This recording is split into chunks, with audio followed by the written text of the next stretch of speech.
war-saxaafeed ka soo baxay kulankii beesha Soomaaliya degmada Xeraale ku socota guddoonka baarlamaanka federaalka Soomaaliya ujeedada go'aanka beesha Soomaaliya Galmudug ee asteynta kursiga habraaciisu yahay 104 anagoo ka kooban ogaasyada saxiixayaasha ka ah dhismaha dowlad goboleedka Galmudug ee beesha Sooradir ogaaska beesha Salawaan Cabdulle Sooradir ogaas Cabdullaahi Maxamed Xirsi ogaaska beesha Qubays Sooradir ogaas Daahir Yuusuf Saaq ogaas Cabdullaahi Cusmaan beesha Fiqi Maxamed Sooradir arag aqoonsiga ogaasyada rifaaqa ku jira naga oo ka duuleena xeerka lagu dhisay baarlamaanka tobnaad ee federaalka ah xeerka xarfadiisa haj awaanka aqalka hoose ee qeexayay waxaa la isku raacay in qaybta 275 ka kooban xubnaha ee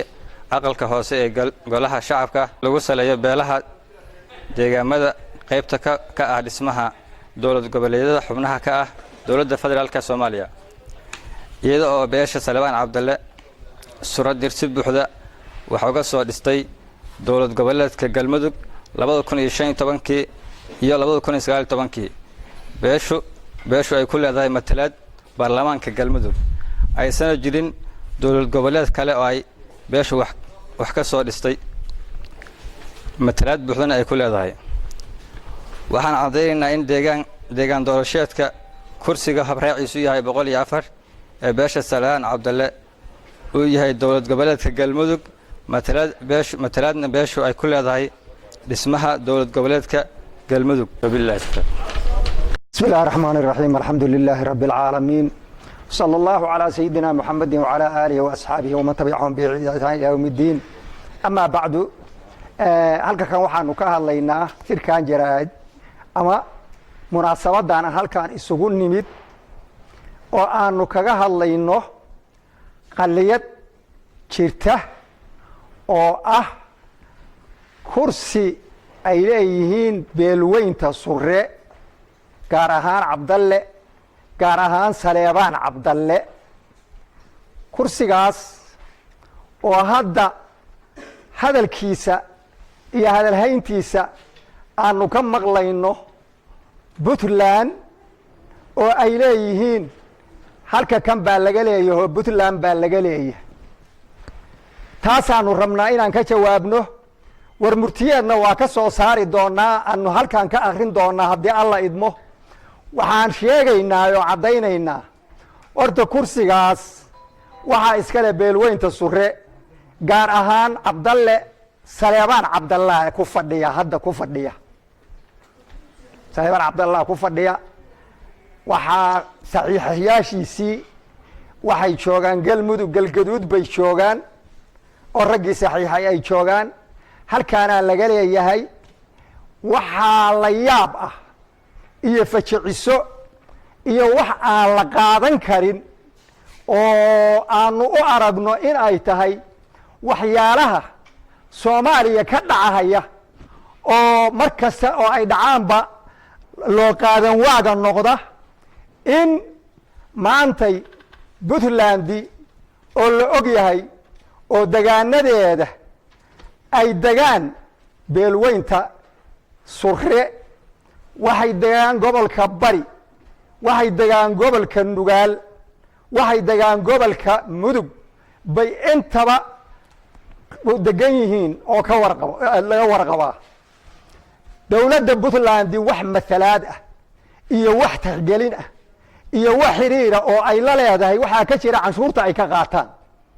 wax kale oo kala dhaxeeya ma jiraan maanta iyagoo saas tahay oo xuquuqdoodii ku maqan tahay oo isir fogeyn iyo nacayb iyo ku xadgudub iyo tixgelin la'aan heerkaas laga gaaray oo aysan wasiir ku lahayn oo aysan xildhibaan ku lahayn oo aysan matalaad ku lahayn misana maanta tafantaaf intay la yimaadaan in ay yiraahdaan kursi federaalka yaalay oo laga leeyahay Galmudug oo Salawaan Cabdulle ku fadhiya saxiixayaashiisii ay joogaan oo ay ku leeyihiin matalaad oo ay ku leeyihiin parliamentary oo ay ku leeyihiin wasiiro oo ay maamul ku leeyihiin ayaa maanta lagu qabsanayaa meel kale la sheegayaa wax la qaadan karo ma ahan arrintaasu waxay dhibaato u geysanaysaa dadka iyo ummadaha iyo beelaha wada jooga carrada in ay wax kala geliso oo dhibaato ay meeshaa ka abuuranto nimanka ka hadlay oo hadda saxaafadda aan ku arkaynay warkooda oo beesha ku abtirsada waxaan leenahay la yaab weeye waxa aad ku hadlaysaan horta marka hore intaadnaan wax kale ka hadlin xuquuqda aad leedihiin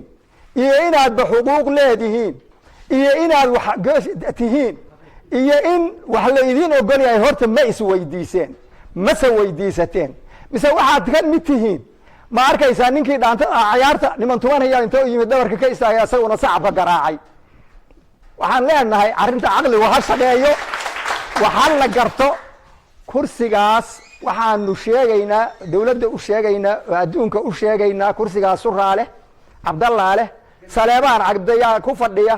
Galmudug waliba galgaduud buu ka tirsan yahay saxiixiyaashiisii baa jooga odayaashiisii baa jooga xildhibaanadoodii baa jooga waxaa jooga wasiiradoodii matalaadoodii baa joogta taasna waxaan u aragnaa qolahaas ku hadlaysana kuwa beesha u tirsanana waxaan arkaysaa niman aan xisaabtamayn oo aan waxa la gudboon iyo waxa ka maqan midna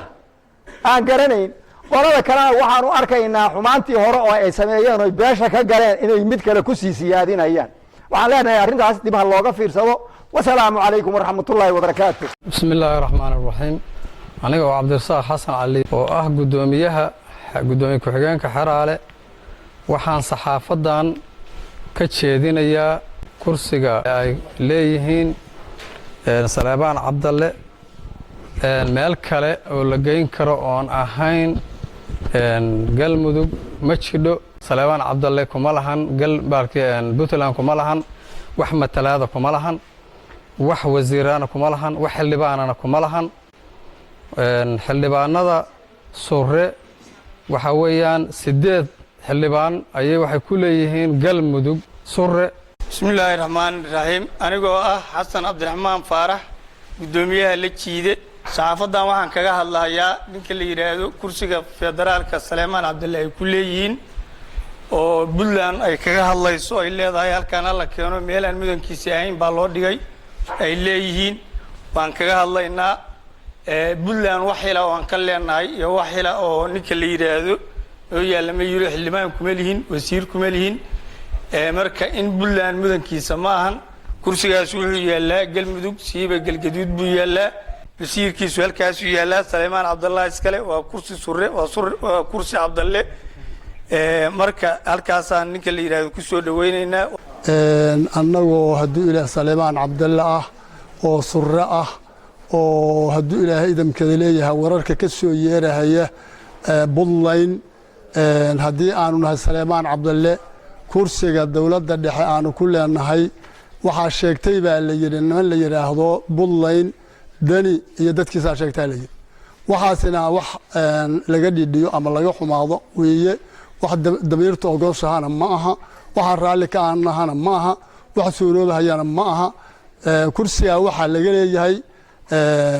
gobolka galgaduud baa laga leeyahay degmada Xeraale laga leeyahay Saleebaan Cabdalle iskale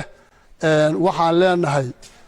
nimanka hadda Saleebaan Cabdalle walaalaha ayaa oo dawladda hadduu ilaahay idamkada Puntland ag taagan wala waxaan bahalka leeyahay kursi baan u rabnaa waxa kursiga Galmudug buu yaalaa danina waxaan leeyahay hadalkaas hadduu ilaahay idam munaasaba ma aha ka fiirso nimankaas awal baad dulmisay xaquuqdoodii baa ku jira xaqoodii baad ku fadhidaa saakan inaad tiraahdid midka kursiga Muqdisho yaal baan qaadanaya wax ku suurto galaya ma aha sharafta kaaga dhumaysay nimanka xaquuqdooda si halkan koleeto waxa la iskugu yimid oo aan qiraynaa in kursi ay nagu haystaan Puntland anagoo ah ururka beesha Sure kursigaas oo ah kursi oo ku leenahay dawladda federaalka aan ku leenahay waxaan leenahay kursigeena qolay naga ma qaadan karaan Puntland bismillaah alxamdulillaah salaatu wasalaamu calaa ashrafil mursaliin sayyidina Muhammadin wa ala aalihi wa sahbihi wa sallim maanta war saxaafadeedkan waxa lagu qabtay degmada Xeraale waxa qabatay beesha Sure waxay ka hadlayaan kursi dowladda federaalka ay ku lahayd oo surra lahaa oo cabdalla lahaa oo saleebaan cabdalle ku fadhiyey ayaa waxaa sheegtay baa la yidhi oo doonaya dowlad goboleedka puntland waana wax lagu qoslo waa wax lala yaabo waa wax laga yaxyaxo waxaanaan qaadanayno rabnaa halkaan inaan ka caddayno dowladda puntland wax matalaada surra kuma leh markii xildhibaanadeeda la qaybiyey waxay u qaybiyeen daaro waa jiraa dad surraa oo deggan puntland xaquuqdooda waagay helaan oo puntland u oggolaato xaquuqda ay leeyihiin kuraasta saleebaan cabdalle leeyihiin oo ku fadhiyaan way ka hadli karaan laakiin saakay kama hadli karaan umana oggolin dowladda federaalka waxaan uga digaynaa inaanay ku laleemoon saleebaan cabdalle matalaad wuxuu ku leeyahay galmudug wuxuu ku leeyahay xildhibaano wuxuu ku leeyahay wasiiro ma qaadan doono mana yeeli doonno haddaan surro nahay ama cabdallo nahay in dowlad aanaan wax matalaada ku lahayn kursiga iyaga dowladda federaalka ha u laada ha ka fiirsata dowladda federaalka dani waxaan leenahay faradheerarka iyo gacantogaalaynta jooji waxaad noo ogoshahay iyo wax nagala kaa dhexeeya wax waa nagala kaa dhexeeyaan laakiin qasab baad nooga haysa waagii waxa aan kula leenahay ay gaarto inaan kula qaybsanay hala gaaro laakiin hadda faraha aad taagtaagaysa waxaan qaadan karna ma ahan kuwa u dhashay cabdalle oo meelahaas uu ka hadhadal siinahayo dani waxaan leenahay geel nin islaameed deelmahayo oo aynaan waxba ku lahayn oo ku heesaya nin dariiq uga soo baxay oo kula heesaad la mid tihiin waayo waxaad wax ku leedihiin baa wax la geystaa laakiin waxba kuma lihidin kursiga maantay meesha aad leedihiin ha la geeyo waxa aad ku leedihiin male sidaas buu war-saxaafadeedka iyagu ku saabsan yahay waana la iga dambayn doonaa wasalaamu calaykum waraxmat ullaahi wabarakaatu bismi illaahi araxmaan araxiim odayaasha dhaqanka siyaasiyiinta guddoomiyaha degmada guddoomiye ku-xigeenka guddoomiyaha deegaanka la jiida ururada bulshada ururka haweenka iyo dhammaan qof kasta oo halkan fadhiya taytalku doonaba ha ku fadhiya waxaan ku salaamayaa assalaamu calaykum waraxmat ullaahi wabarakaatu intaa kadib wax waroo la dhihi lahaa ma harinin waa soo gebagabaynayaa hal nuqdo oo yar oo ka maqan meeshaan rabaa inaan ku daro maamul goboleedyada soomaaliya ka dhisan waxay ku dhisan yihiin marka laga bilaabo dowladda federaalka 4.5 ay ku dhisantay maamul goboleedyadu waxay ku dhisan yihiin ama 3.5 ama 2.5 ama 4.5 marka laga reebo puntland waxay ku dhisan tahay 1.0 hal qabiil oo aan cidi wehelin